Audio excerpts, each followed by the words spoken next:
Welcome to you as we really now come to the end almost of the liturgical year. Ordinary Sunday 33, can't give you a Latin name for it, but here we are with really a very threatening in some ways passage. It'll be very interesting to break this open. Christine, I want to welcome you for the first time. Christine Nelson, thank you for being on Thank you. board. Lovely to have you. Thank you, Michael. Back with David Toombs and Bishop Steve. And David, you have a little bit of background to what I think is a challenging, discomforting passage. Yes, Michael, I would agree. A challenging passage. So, where are we? Well, Matthew chapter 25 is in the days between Palm Sunday, Matthew 21, and Good Friday, Matthew 27. So this passage is part of Jesus' final teaching in Jerusalem, and Jesus is just days from his arrest and execution. Now, the parable is positioned between the parable of the 10 bridesmaids, and that starts chapter 25, and the parable of judgment, or the parable of the sheep and the goats, which completes chapter 25. So it's coming in the middle of two other parables. And it's an important time and perhaps an ominous time for Jesus in terms of final teachings and final sharing of his wisdom. In terms of background to be aware of, everyone agrees that talents are a huge amount of money. There's some discussion in the commentaries about how much and whether they varied over time and so on and so on, but everyone agrees it's a huge amount of money. One of the interesting things is that there was advice for large amounts of money like this, to keep it safe, you shouldn't just hide it under a cloth or stick it under the bed, but you should do something sensible and safe, like bury it in the ground. That will keep it safe. Obviously, that's very different to where this parable goes, but it's interesting to know that that was the wisdom of the time. Final thing to say is it would be extremely difficult to make the sort of money that the first two slaves make with talents in a way that was just and honourable and fair in the time that they had. We don't know exactly how much time they have, but essentially the unstated implication is that they've either speculated or exploited or in some way made money that's very strange for them to have been able to do. Well, I think for me, a challenge is going to be unpacking all of this and not interpreting this as the great manifesto of capitalism. But let's see where we go with that. And first of all, second really, to you, Steve, tell me where you find challenge. I find challenge almost in the first sentence. A man. Who is this man that we're looking at? Are we got a glimpse of God here, or are we looking at a God that's the God of this world, the God of Mammon, something like that? So one of my challenges is, who is the man that is summoning his slaves and commissioning them with a huge amount of money, or as we've just heard, something that's probably out of most people's imagination and perhaps designed to be hyperbolic. Maybe this is something that's made us look at this as more as a cartoon than a real life existence.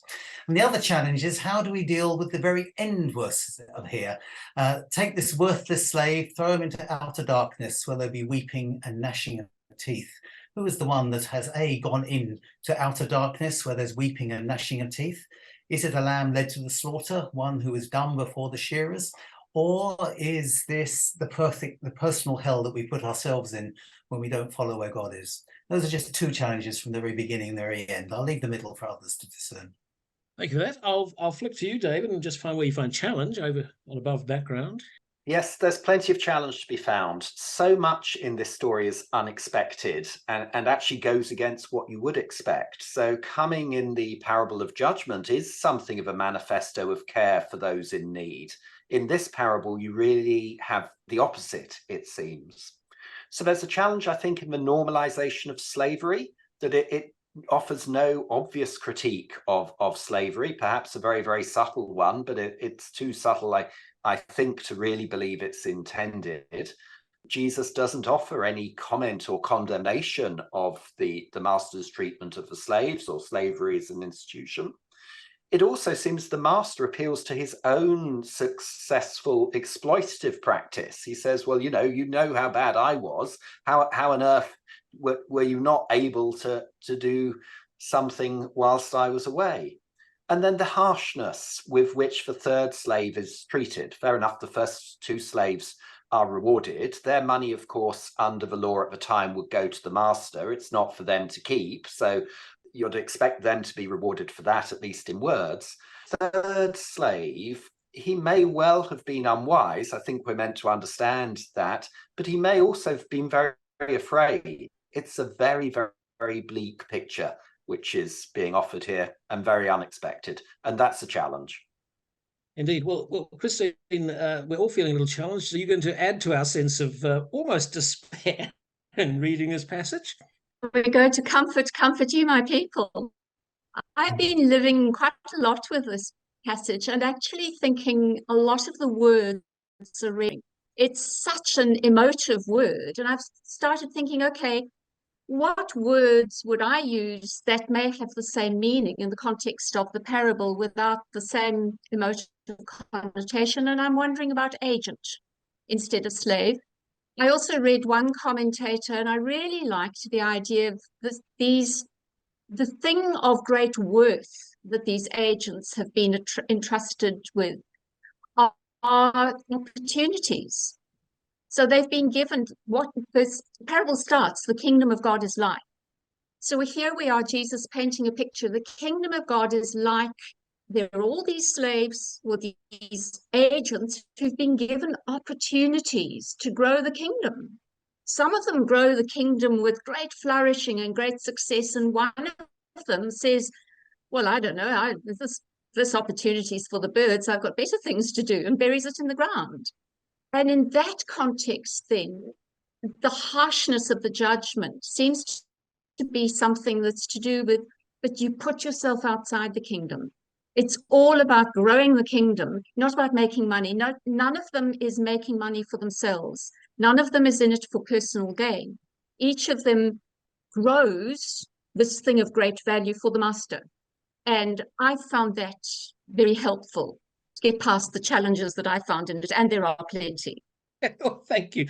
That's lovely. You might have just opened a chink of light into this sort of capitalist manifesto that I referred to before. But let's begin, see if that chink of light takes us somewhere else. Let's find from you, Steve, first, where there's good news for you.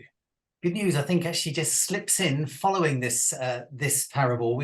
This is a man going on a journey. But very clearly, the next parable starts off, the Son of Man comes in glory.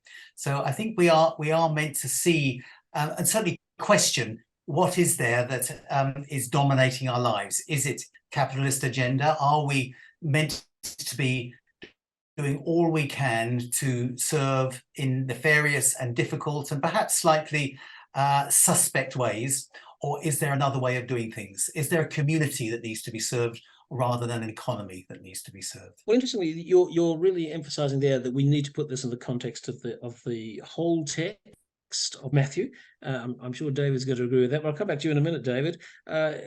Christine, for you, you've hinted at some good news. Let's see if there's a bit more there. For me, the real good news is that it's very clear each of them is given these talents according to their abilities. And if we go with the idea that these are opportunities to promote the kingdom, for me, the good news is none of us is going to be given a task in promoting the kingdom that is beyond our personal abilities. And I find that immensely reassuring. I'm sure we've all been there. We've all thought, oh my goodness, I should have done more. I could have done more. Brings me back to the Lord's Prayer. Save us from the time of trial. Save us from being asked to do more than we're capable of. Indeed, for me, that's good news. I'm loving the broader links that are coming through that interpretation. David, for you, extrapolate some good news. So I can certainly see good news coming later in the chapter. There's definitely good news there. In terms of this passage as part of Matthew 25, I would take the message as doing nothing is doing something, but it's usually not doing enough. So I think what's going on here with the third slave is he's doing nothing or nothing close to what's expected of him. And that is actually doing something, but it's just not enough. Now, the insight into the gospel, or the good news that gives us, is the gospel is a bigger challenge than doing nothing merits. There needs to be an active response to the gospel, not just a burying of it and a sort of passive or unengaged response. It needs a proactive and enthusiastic response. So I'm hearing there the echoes of some of the great faith bearers of the last 100 years, and I'm thinking in particular of Martin Luther King and Desmond Tutu, who talk about remaining silent in the face of injustice. And Christine, in daily life, so what? Is there an application daily? I'm going to be personal here. I live with a chronic disease, and my opportunities for service have been seriously pruned, let's say. For me, the chink of light, the so what is that there are going to be opportunities. I'm always going to be presented with opportunities to serve and to be aware. It may just be that somebody needs me to smile at them. It may just be that the person walking down the road towards me needs someone who's prepared to spend the time and have a chat. And those are opportunities. But it's so easy to be so heavenly minded that we're no earthly good, that we go through life looking for wonderful Joan of Arc experiences and forget that there are daily small opportunities to be agents of the kingdom of God. And that's my challenge. Yes, no, I find that a really powerful challenge, and that sense of sharing, no matter what our circumstances, something that's edifying, kingdom speaking, kingdom rumouring. Yes. Steve, so what for you? You've got a fairly big job on your hands. So what?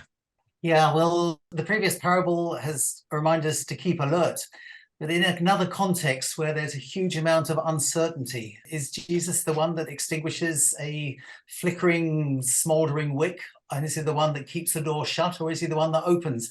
This is another challenging one. Is it Jesus who is giving us huge gifts which may inflate our idea of ourselves?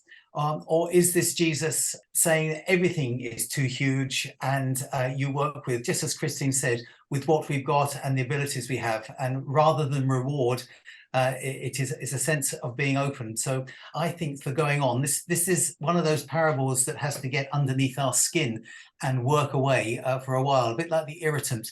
And of course, Matthew, in true hyperbole, also talks about the pearl of great price, which someone actually had to sell all that they had to get at. And we are left with them wondering how on earth they lived, holding on to this pearl. Thank you for that. We've still got a slight problem with somebody being amongst the gnashing of teeth. I hope there's a pearl of great price somewhere in there. David, for you, so what? But for me, this shows that initiative is rewarded. And the message is be brave. The motto of the University of Otago is dare to be wise. And the implication is dare to be bold. So I would say there's a need to recognize context here. Jesus is 1, 2, maybe 3 days away from the cross. It's time for bold action, not inaction. Thank you, David. Thank you, Steve. Thank you, Christine. That's been, I think, really pithy, breaking open, I think, a very, very upsetting passage. So thanks for being a part of it, and really quite illuminating, letting the light of Christ shine through the scriptures, as it will. Thanks for being on board.